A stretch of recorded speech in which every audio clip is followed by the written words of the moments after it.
People, I did not know that guy. Even the Tottenham team, I've been watching them. This fool, I don't normally see him. On your beer, people have to spend time on that. He looks sick to me. He looks very sick to me. After disgracing himself as the worst man on the field for the English national team against Ghana, Harry Kane is trying to drag Ghana Black Stars down to his level.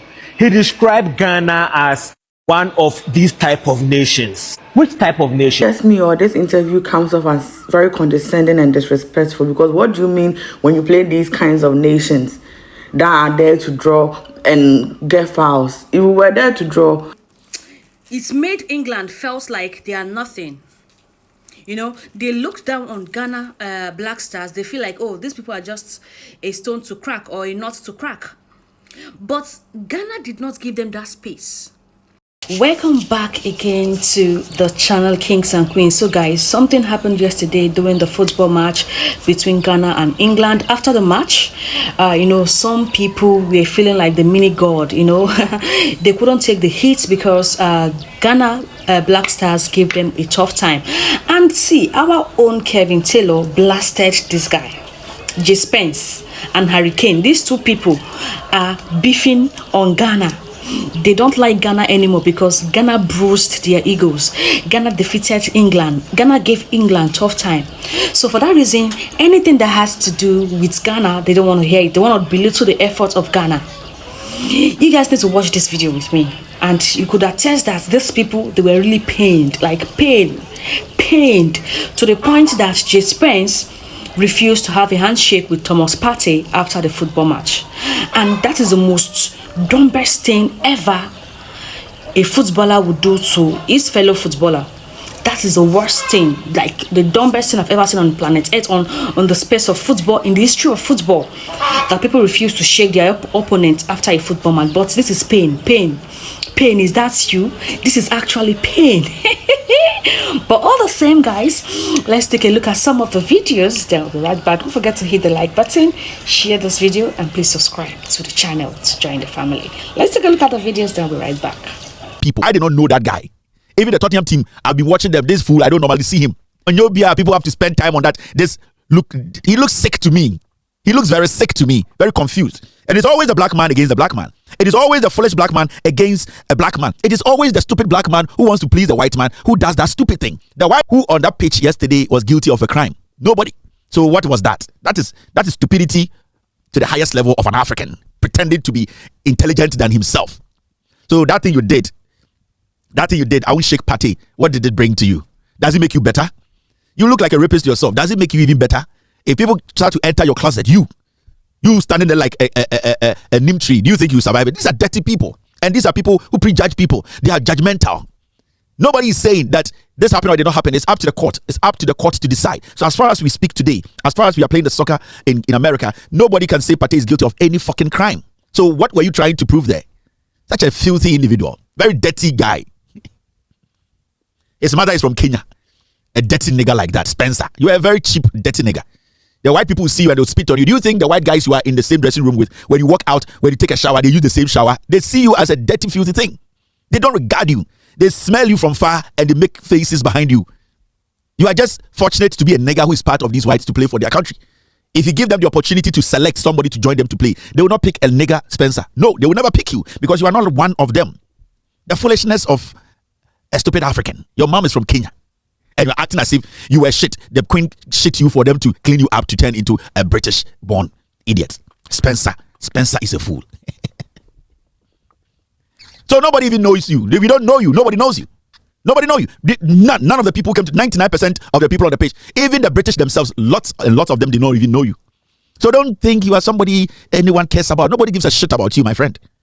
After disgracing himself as the worst man on the field for the English national team against Ghana, Harry Kane is trying to drag Ghana Black Stars down to his level. He described Ghana as one of these type of nations. Which type of nations? Yeah, I think whenever you come against these type of nations where they're just looking for kind of a 0-0 like they did today, they're looking to waste a bit of time and win fouls. In the game against Ghana, Harry Kane played the entire game, more than 90 minutes, and he had 19 touches. The English team had 80% possession. Ghana sat back and gave the ball to the English to play with it like you do with your dog at the park, and Harry Kane who is the captain and lead striker for the English team, managed only 19 touches, 1-9. For context, Saka, who came in the dying minutes of the second half, had 18 touches. And Saka converted one of his touches to one of the clearest chances England had against Ghana when he hit the ball, shot directly to the pole, and our goalkeeper Benjamin Asari saved it. And O'Reilly, who also came in the second half, also had one of the clearest chances when he headed the ball and he hit the bar. And that ball fell to Harry Kane for a follow-up, who blasted the ball over the bar. Harry Kane was bad in every way he's supposed to be bad. He had the worst game for England. And so for someone like that to disrespect Ghana like that, it feels worse. But I do not expect anything but this type of microaggression from the English national team. And I love history, so I always fall back on history. The British, when they lost a war against Nigeria. And they started spreading rumors around the world that Nigerians are cannibals, and that's why they lost the war in Benin City area. And that rumor spread around the world to the extent that in the 21st century, there are people who believe that crap just because they lost the war. And just because the English national team couldn't stomach the fact that they played against one of the most disciplined teams in this World Cup, the Ghana national team, and couldn't score, they have to go back to what they are good at, disrespecting us. I think whenever you come against these type of nations where they're just looking for kind of a 0-0 like they did today, they're looking to waste a bit of time and win fouls. And from our point of view, I think we handled that pretty well. We were patient. Is it just me, or this interview comes off as very condescending and disrespectful? Because what do you mean when you play these kinds of nations that are there to draw and get fouls? If we were there to draw, how did we end up with a clear penalty that was not awarded? How? But let's just assume that Ghana came to draw, or we came to just defend. It means we saw who we were playing against, who we were up against, and we had a very good game plan, and it worked for us. You knew who we were up against. You knew that we were those kinds of countries that come to draw. How come you did not plan for it? How come you did not prepare for it? Did we send you? Huh? If you knew that that is what we do as those kinds of countries or those kinds of nations, we only come to draw, and you had this information, it means you failed as a team because you did not plan. You did not prepare accordingly. We knew who we were up against. We never underestimated. We knew we were up against a strong team, and so we planned, we prepared, and then it worked out for us. If our goal was to draw and we ended up with a draw, who won the match then? If you came to score, you came to win, as England that you are, as a big team that you are, and you ended up with a draw, you have failed. So just admit it. You are a player, you are a footballer. You know that is how the game goes. Sometimes it just doesn't work out. Admit that you failed as a team and move on and stop being condescending. And if you play those kinds of countries and those kinds of nations, what do you mean by that? These days, there's no better team. Everybody can wake up one day and surprise you. So just prepare and play well. Because if our game plan was to defend, and that is what we did, and we survived and we got the result that we wanted out of the match, who played the better game then? It doesn't matter. You had over 70% of the possession throughout the match. But if our plan was what ended up working, and there was a draw, you have failed. Harry Kane, so you have failed as a team. You and the keeper was standing face to face, you could not score. And you are saying, hey, if you played those kinds of teams, you plan well. Next time, if you know you are playing against those kinds of teams, plan to match their energy. And let us enjoy our draw in peace. What do you mean? We did not just defend. We did a lot of defending. That was our plan. But we are attacked enough that we got a penalty and people did not give us. We are attacked enough. Now there was a clear penalty. My own is not even with him. My own is with our boys. Let's protest sometimes. Let us protest sometimes. Don't you see how this Harry Kane during their first match with Croatia? He shot a penalty. He protested. He went to the referee and made sure that he was given another shot because he claimed the keeper went out of the pole, whatever the issue was. But they always protest. They move to the referee. They talk. The only person I saw moving to the referee was Semenyo. That's the thing about we Ghanaians. So we are raising our kids. Let's raise them that they can have a voice. Let's raise them as people who can talk and defend themselves. Look at how Semenyo was always moving to the referee. He was the only one. Meanwhile, unless it's not even his job, it's the job of the captain. So that penalty that they didn't give us, what's his name? Captain was supposed to move to the referee. Move. You move to him. The other boys will start coming. Insist until they go and bring that their ARO said VW, and they bring it and check the thing for us. But we don't protest. We don't push. Let me bring it back home. They will move. They will almost just sit down. But our boys know they will say 1 2 they will leave it. But they should have moved. Then the boys he should go and plead our case. What head day break? You said a red card.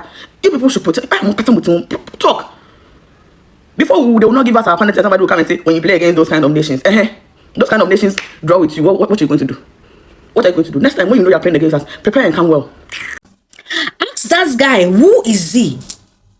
When after the football match with England and Ghana, they were having a friendly handshake. This is football. But this guy refused to shake Thomas Partey.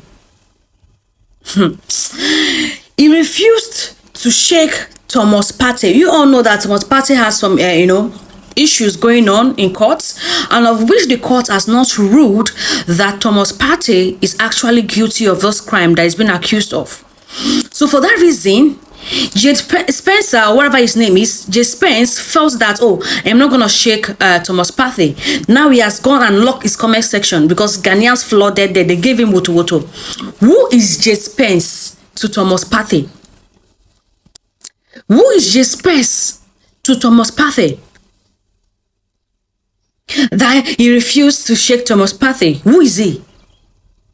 Is he a judge? They have not convicted someone of this particular crime. You're already judging that person. You've already cancelled that person in your hearts. See, Ghanaians, people should bring that guy's page down. That guy not be human being. Bring his page down. That's Djed Spence or whatever his name is, or whoever you think he is. We don't care. This is football. We are not playing politics in football. Football is a friendly match. You win or you don't win. If you don't win, you shake your opponent. So why are you trying to make it look as if there's something attached to it? And I still want to know, who is this guy? Who be this Djed Spence? Who are you? Who are you? Tell us who you are. That you refuse to shake Thomas Partey. Do you know who Thomas Partey is? Is it because he has this case? He has not been convicted yet and you refuse to shake him. Who are you? Tell me, Djed Spence. Ghanaians, let me ask this guy, who is he? It's made England felt like they are nothing. You know, they look down on Ghana Black Stars. They feel like, oh, these people are just a stone to crack or a nut to crack. But Ghana did not give them that space. Ghana gave them a very tough time. So that was why Harry Kane came out. He was so pissed off. From his facial expression, you could know that this guy was actually not so happy that Ghana, you know, gave them a tough time not to win the match. He was not happy. So that was the reason why he came out saying, oh, that nation, they are trying to score 0-0. Harry Kane, you'll be all right. You see the kind of pride that is in him, the kind of pride he has. You see the kind of pride he has. You think there's no country in Africa that can defeat England? You think there is no country in Africa that can defeat England? That's why I keep saying, you see these white people, they look African. They see us Africans as nothing. They feel like, oh, Africans cannot achieve anything. But they shock them.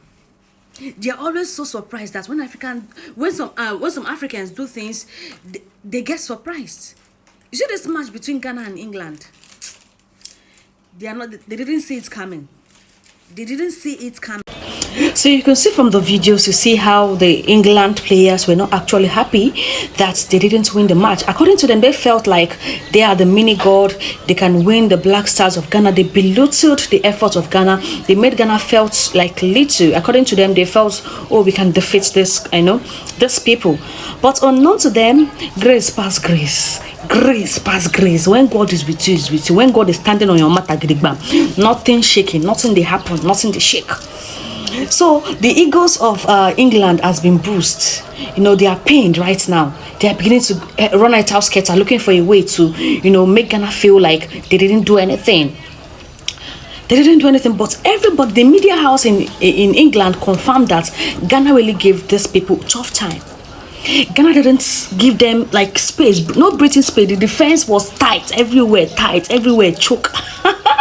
But all the same, congratulations to the Black Stars of Ghana. And I know the next football match is going to be another banger again. We're expecting them to get the World Cup and bring it back home to the motherland. That is our prayer. We're expecting them to bring, like shock the world. We want to see that shock on people's faces. We want to see cries. We want to see people shedding tears. Not comfortable anymore. That is what we want to see. And it's gonna happen through God. Thank you for always watching the video. Please kindly like the video, share the video, and please subscribe to the channel. See you guys in the next one. Bye bye. I still remain your one and only Mami Kia. One of you two.